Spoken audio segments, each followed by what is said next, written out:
তো দেখুন আমার হাতে রয়েছে পেপার 2 এর আনসার কি, অর্থাৎ আজকের তারিখে যে আমরা সিটের দিয়েছিলাম 7/7/2024, আপনারা যারা দিয়েছেন পেপার 2, তো আপনারা আনসার কির অপেক্ষায় রয়েছেন। তো দেখুন এটা আমি একটা আনসার কি তৈরি করেছি, তো সেই আনসার কিটা আমি আপনাদের প্রোভাইড করব। দেখুন এই যে আনসার কিটা সেটা কিন্তু আমার সম্পূর্ণ আমার মতের ভিত্তিতে তৈরি করা। তো এই আনসার কি থেকে একটি বা দুটি প্রশ্ন হয়তো আনসার অফিসিয়াল আনসার কির সঙ্গে হয়তো মিল নাও হতে পারে, তো সেটা আপনারা ক্ষমা সুন্দর দৃষ্টিতে দেখে নেবেন। তো আজকে আমি যে আনসারগুলো প্রোভাইড করব সেটা আপনার সঙ্গে মিলিয়ে নিন। আর যদি কোনো প্রশ্নের আপনাদের ডাউট থাকে তো অবশ্যই সেটা কমেন্টের মাধ্যমে আমাদের জানাতে ভুলবেন না, ঠিক আছে। তো দেখুন আমার মত অনুযায়ী আনসারগুলো হয়েছে সেটা আমি আপনাদের বলছি, তো আপনারা আপনার ডাউটগুলো প্রকাশ করবেন।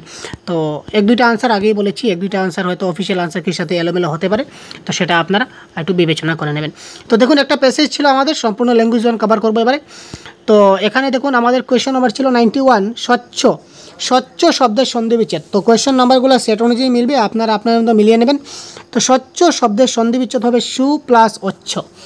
পারিতোষিক বিতরণের পর সভায় প্রদত্ত হোমব্রমের বক্তৃতার প্রধান উদ্দেশ্য কী ছিল? তো এটা কারেক্ট আনসার, বনের রক্ষক হয়েও যারা ভক্ষক তাদের সাবধান করা। তো এইখানে নেক্সট প্রশ্ন দেখি, নিচের কোনটি বিক্রম হোমব্রোর যে হোমব্রম ছিল হেমব্রম তার চেহারার সঠিক বর্ণনা নয়?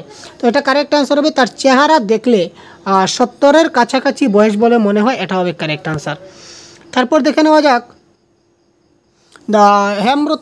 হেমব্রম যে ছিল তার বক্তৃতা অনুযায়ী নিচের কোন বিবৃতিটি সত্য নয়? তো এটা কারেক্ট আনসার হবে স্বাধীনতা যে পূর্ববর্তী ছিল এই বন যেটা রক্ষণাবেক্ষণকারী ছিলেন তারা বনকে ভালোবাসতো না, এটা সত্য নয়।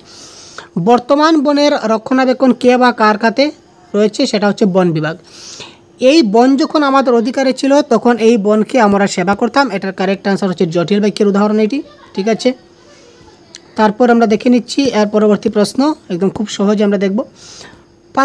পারিতোষিক শব্দের বিশিষ্ট পদ, এটা হয়ে যাচ্ছে আপনাদের পরিতুষ্ট। আলোচ্য গদ্যাংশটিতে মূলত কোন বিষয়ের বর্ণনায় অধিক গুরুত্ব দেওয়া হচ্ছে?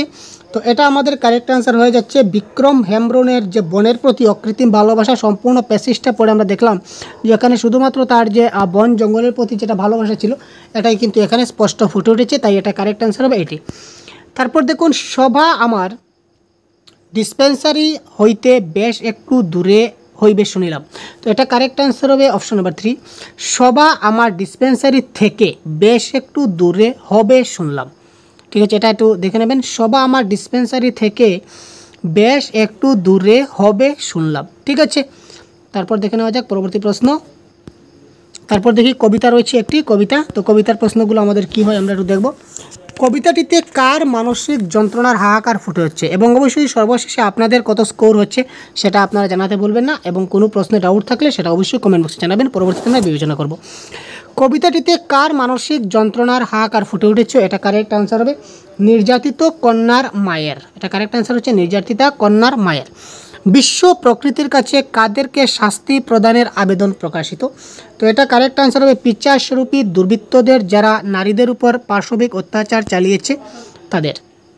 নেক্সট দেখা নেওয়া যাক, কবি এখানে ভারত মাতাকে কটি রূপ ধারণ করে অসুর সংগ্রহে প্রবৃত্তি হতে বলেছেন? তো এটা কারেক্ট আনসার আপনাদের হয়ে যাচ্ছে 4টি, ঠিক আছে। পাশবিক শব্দের বিশিষ্ট পদ, এটা কারেক্ট আনসার হবে পশুবধ, এখানে কারেক্ট আনসার হচ্ছে পশুবধ।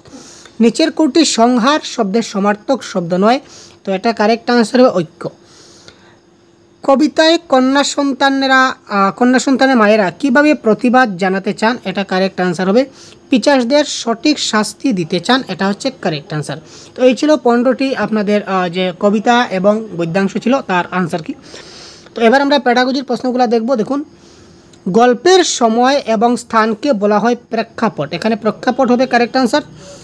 ভারতবর্ষে বহু ভাষাতত্ত্ব শিক্ষকদের কি বুঝতে প্ররোচিত করে? এটা কারেক্ট আনসার হবে ভাষার সংযোগ সাধন ঘটে এবং সামাজিক সংলগ্নতা রক্ষা করা হয়।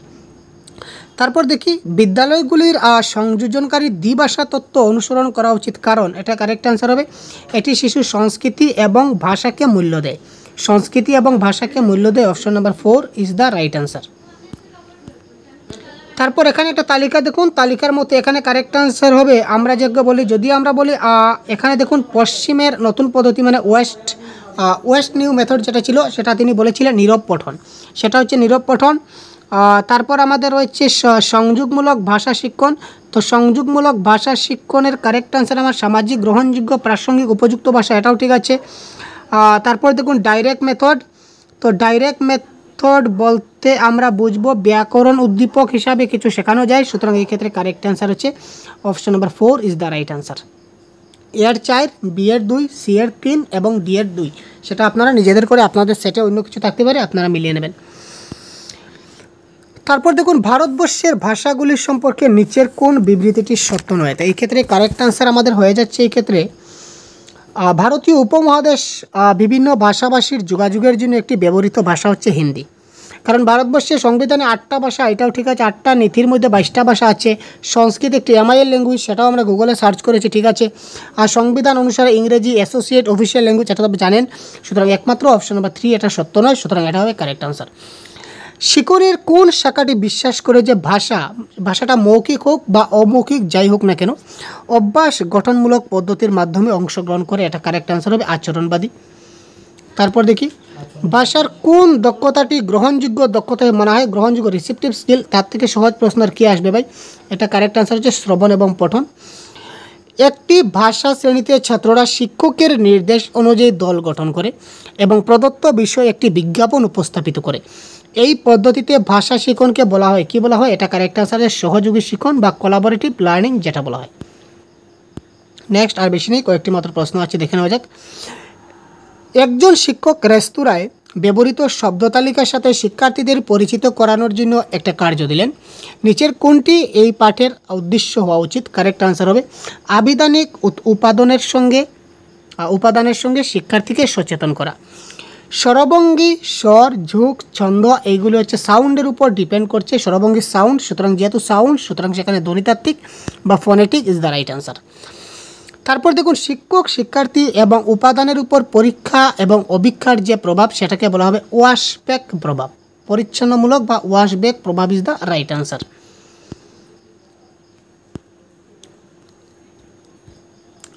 একজন ভাষা শিক্ষিকা পঞ্চম শ্রেণীর ছাত্রদের শিক্ষণকালে সংবাদপত্র, মেনু কার্ড, ট্রেন টিকিট এই ধরনের বস্তু নিয়ে আসেন। তো এটা কি করলেন, তিনি শিক্ষণকে অধিক বাস্তববাদী এবং প্রয়োজনীয় করার জন্য যথার্থ উপাদান ব্যবহার করেন। এগুলো হচ্ছে রিয়েল লাইফ অর্থাৎ বাস্তব জীবনে যেটা রিয়েল উপাদান, রিয়েলিয়ে তিনি ব্যবস্থা করলেন। শ্রবণভিত্তিক পাঠের পরিকল্পনায় নিচের কোনটি গুরুত্বপূর্ণ বিষয় নয়? এটা কারেক্ট আনসার বক্তাদের লিঙ্গ। বক্তব্য প্রদানের গতি সেটা শ্রবণে আমাদের উৎসাহিত করে বা শ্রবণের গুরুত্বপূর্ণ ভূমিকা রয়েছে।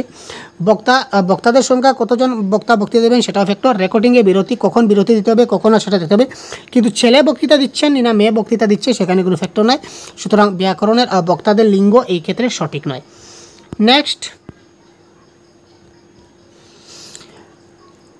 একটি ভাষা শ্রেণীতে একজন শিক্ষক একজন ছাত্রকে ক্রেতা, সম্পত্তি বিক্রেতা, জমির মালিক এবং ভাড়াটের অভিনয় করতে বললেন, যে সংলাপ করলেন সেটা কারেক্ট আনসার চরিত্র অভিনয় বা রোল প্লে। শ্রবণ কিসের সঙ্গে সংযুক্ত? এটা কারেক্ট আনসার হবে ধ্বনিগুলি শনাক্তকরণ এবং তার থেকে অর্থ খুঁজে নেওয়া। তো এই ছিল আমার তরফ থেকে দেওয়া আনসার কি। যদি কোনো ডাউট থাকে অবশ্যই কমেন্ট বক্সে জানাবেন এবং আপনাদের কত স্কোর হলো সেটাও আপনি জানাতে বলবেন না। পরবর্তী ক্লাসে আমরা পরবর্তী ভিডিওতে বাকি আনসারগুলো প্রোভাইড করে দেব। ধন্যবাদ।